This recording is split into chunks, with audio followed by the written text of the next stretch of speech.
In 1982, the Elk Horn Kimballton Arts and Recreation Council purchased the house for $8,800 with the intent of restoring it to resemble a house of the early 1900s, where a Danish grandmother might have lived.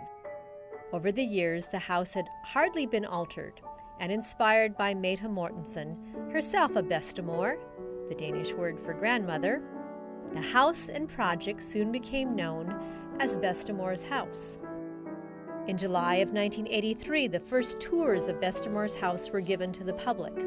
The council also held a dedication ceremony for the house in October of 1983. Bedstemor's house was deeded to the Danish Immigrant Museum in 1990.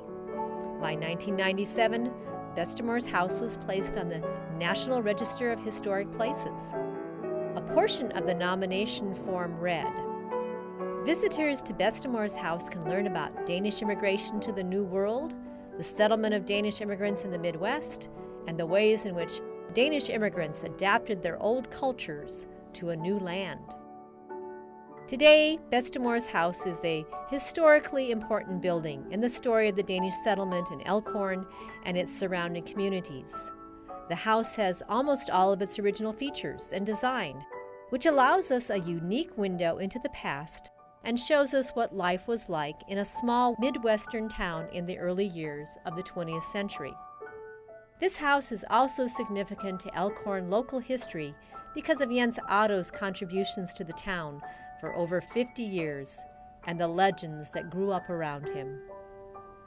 If you look around, you can see that Bedstemor's house is characterized by the origins of its builder and the time in which it was built. Note the foundation stones decorated with flowers, the original windows, the carvings on the front and back doors, and the stained glass in the east dining room window. The shingles, dormers, and gabled ends of the house are also decorative and make this house special.